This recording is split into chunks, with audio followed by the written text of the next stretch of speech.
Hello everybody and welcome back to Let's Play Ratchet Clank 2 Going Commando.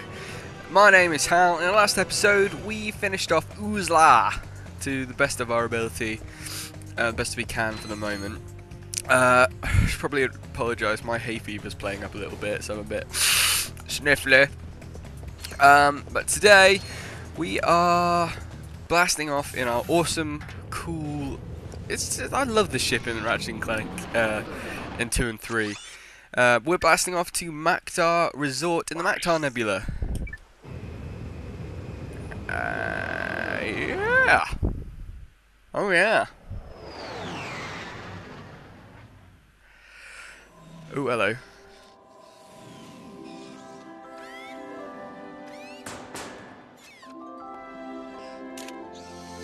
Yes, may I help you?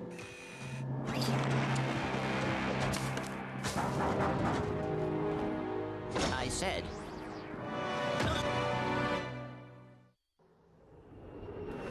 That bastard! That absolute... What's he doing to my Clank? Oh, hello. It's... Wow, I forgot about this. It's our first sort of space combat mission. Ah. Oh, I love the space combat in this game. I honestly, I don't understand. Go away, thank you. I don't understand why they... Alright, I got it, thank you. Because they got the space combat in this game pretty much spot on. I mean, it is flawless. The fact that you can upgrade your ship and sort of the mechanics of it, and the fact that it's an open 3D space, it's just, it's pretty much perfect. You don't get much better than this. And then the PS3 series comes along. Hello. And it's like the space combat in what was it, Tools of Destruction, the first PS3 game? That was shocking. It really was. It was on rails. It was shocking.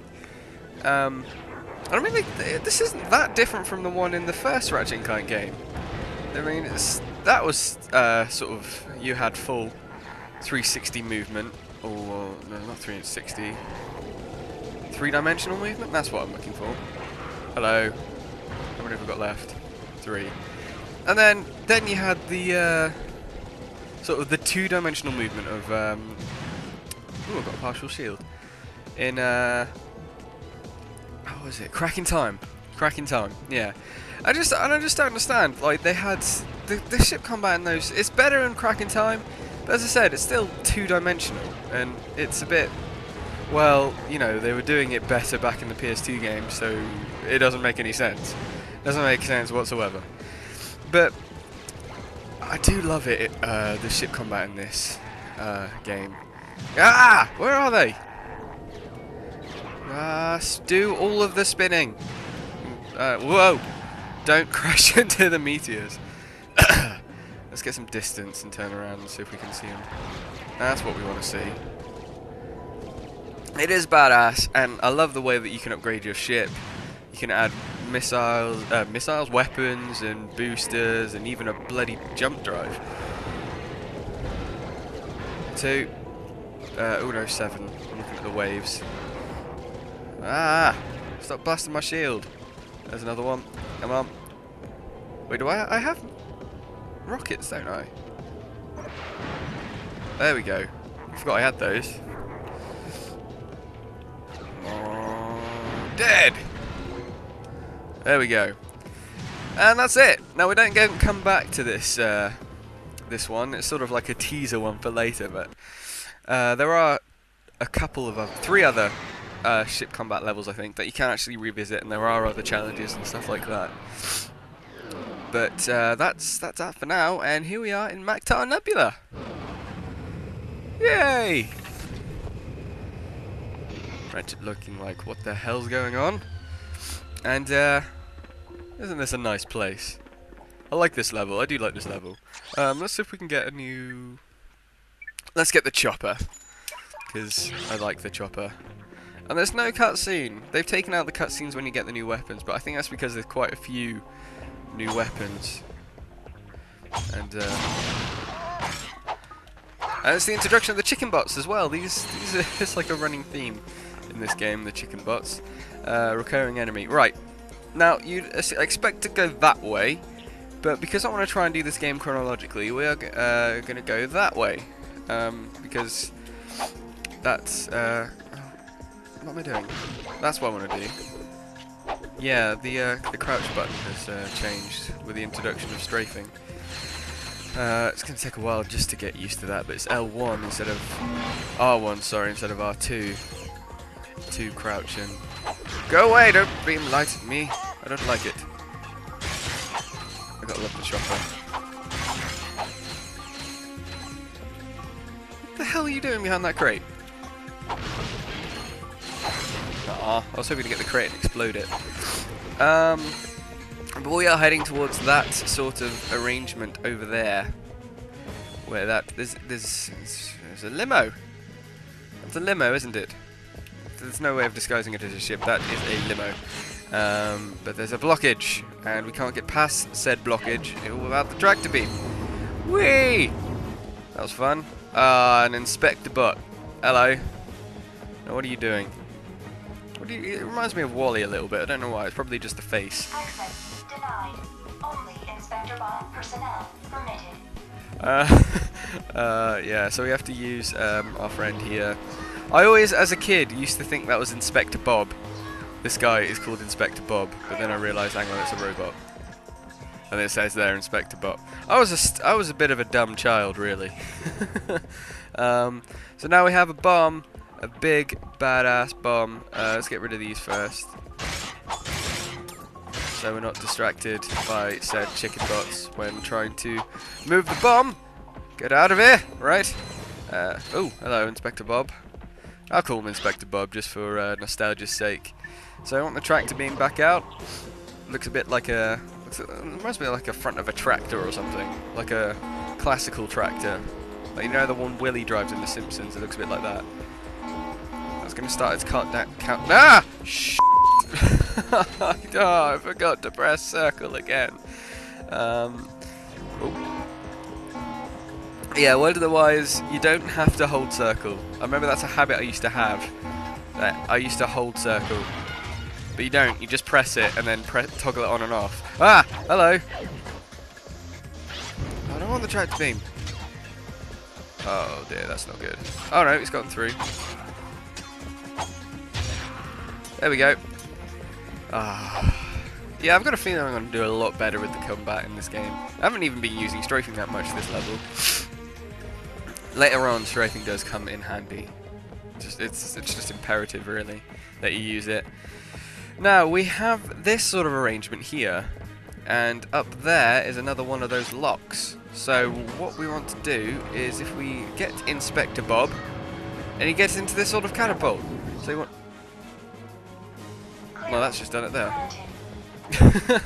I wanted to do a little bit more explaining that. But it'll fling him up there, and he'll come back with his little weird clipboard. That's the word I'm looking for. And stuff. And we have our first one of these. Now, there's a lot of these on the other route, but there's one here. Now, what we want is... Yay! Now, I think if you get 3 bars, it gives you a skill point called Clank's new pair of shoes or something like that. It was obviously a reference to getting my baby a new pair of shoes. But I'm going to say it now. Oh, there's another one over here. Sweet. Let's waste all of our monies. As in the first, as in my LP of the first game, I'm going to try and get all the platinum bolts. It's, again, as I said, it's something I haven't done before, but die. Yeah, it was fun.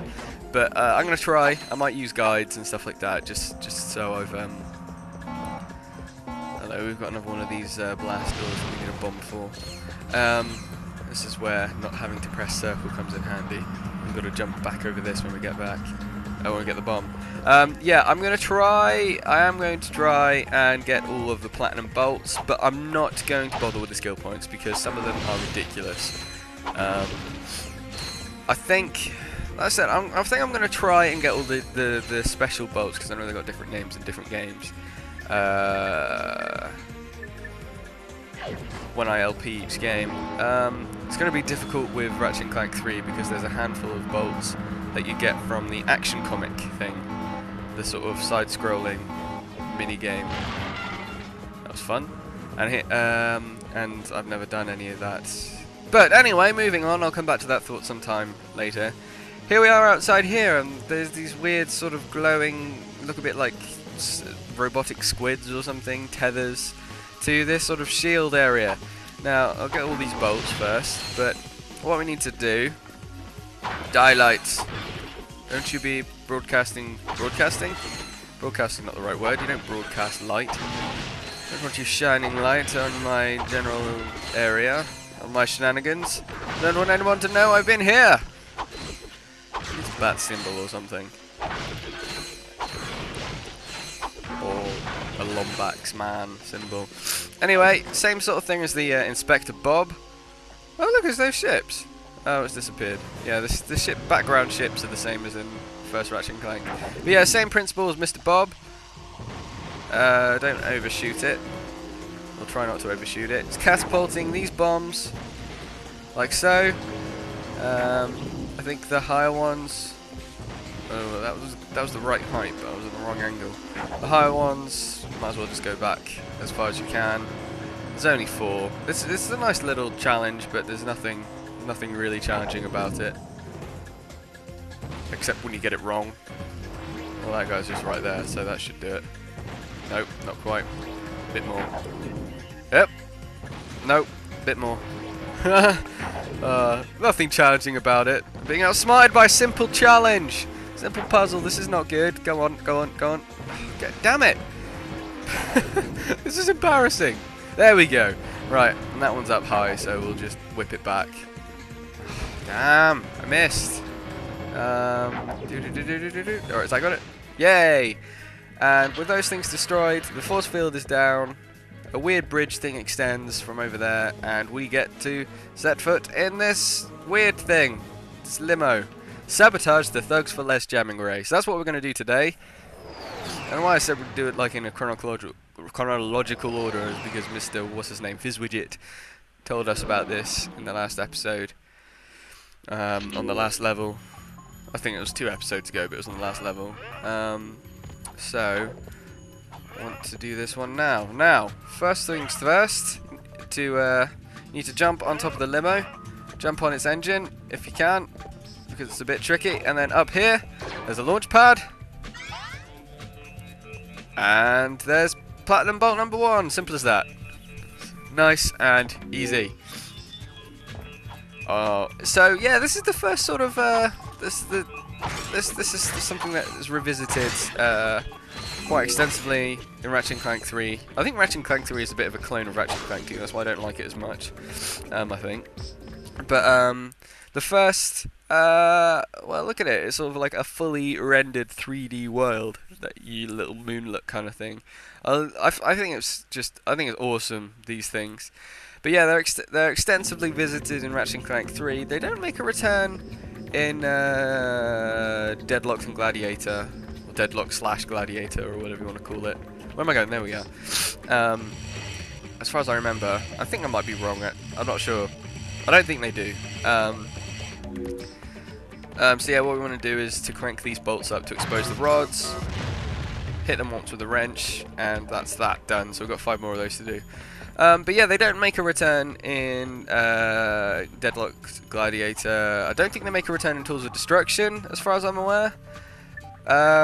They do, however, attack my chopping buddies. They do come back in Crack in Time, though.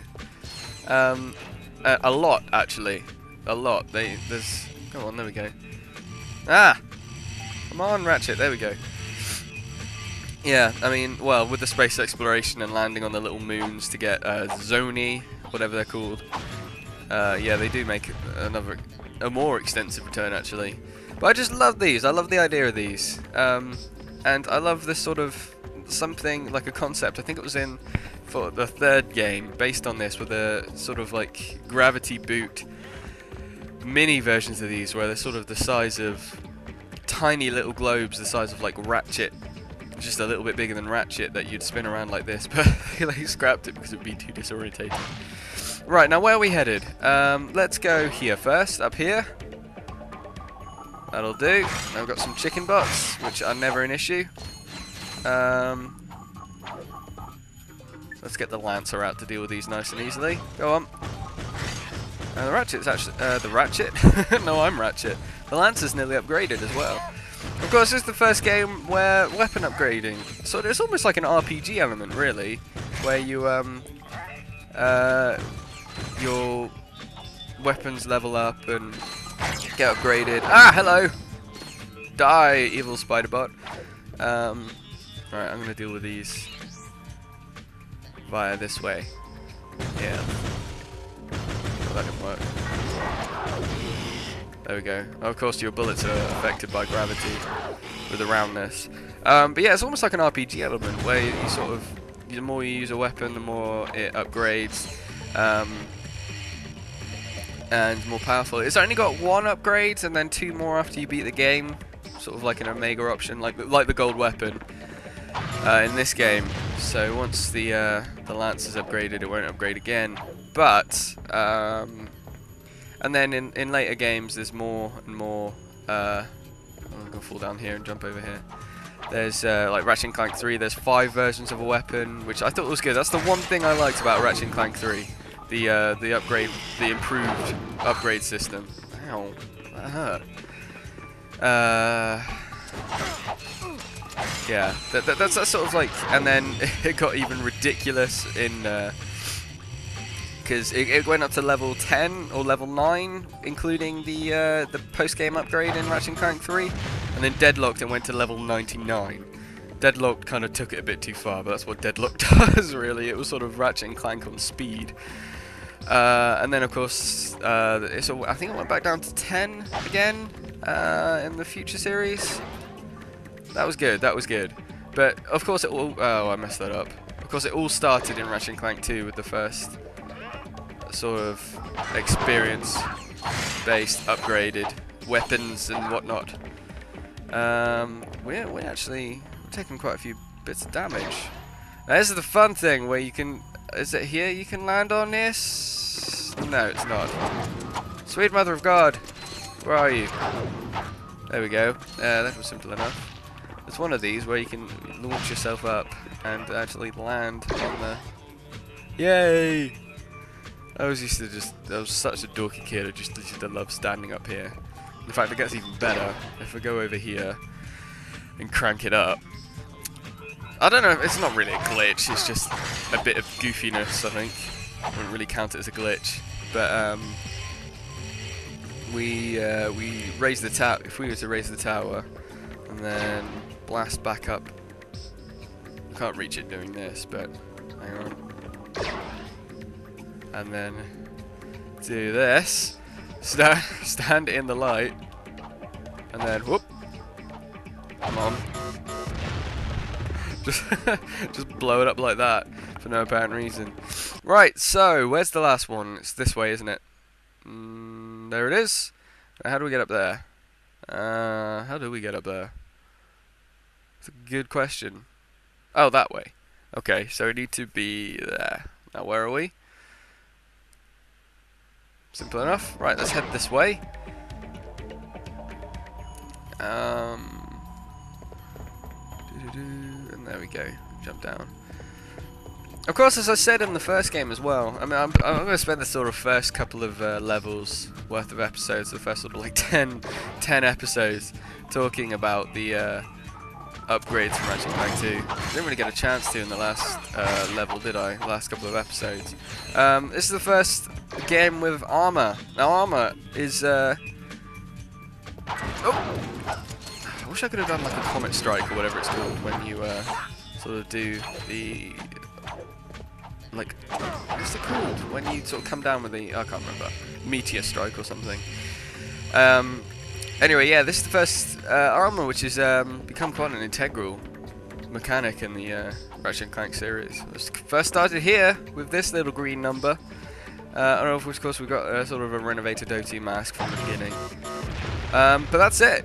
Sphere disabled, mission complete! Good work, my boy. You are proving to be invaluable in this underwear.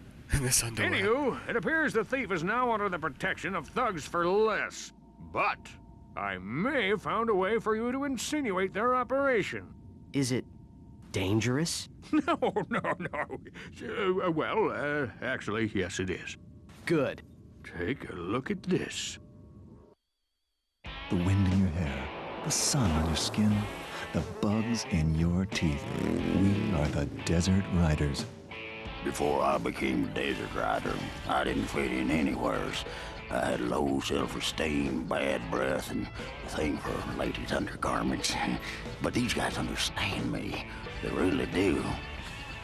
Yeah, I'm just here for the bake sales. Oh, yeah, I also make these cute gloves for all the guys. So if you've got what it takes, use this temporary membership to enter the most grueling hoverbike race in the galaxy. Win it and become one of us. Desert Riders, the #1 leisure choice of thugs for less. Desert riders all use Megacorp bikes, so I just had to pull a few strings. Contract me as soon as you get more indignation. Fizzwidget, out. And there we go. So we got the we have the coordinates for the next planet. Yeah. So, and I do love it's the planet with the hoverbike races, and I do love the hoverbike races. They got what the hoverboard racers got wrong in the first game. They got it right. They got it right. Now we're back here at the beginning of the level, and I'm going to end it here. We're not actually going to go to I can't remember the name of the level. What was it? Barlow and Buckover Canyon. Buckover. Giggity. We're not going to go there for a while yet because there's a sort of a gadget barrier, for want of a better term, that we will solve in it going to the other next planet we get in this level. I think. Anyway, so I'm going to end the episode here. In the next episode, we are going to go and challenge the arena, or whether I don't know. I can't remember. Well, at least we're going to head down that path. I can't remember whether or not you have to get a gadget to get into the arena or not. I can't remember for the life of me. But in the meantime, well, if that is the case, we might end up going to Barlow next. I don't know. I can't remember the course of this game, but we will find out Wednesday. But until then, my name is Hal Dimond. Thank you guys for watching, and I shall see you next time. Cheers.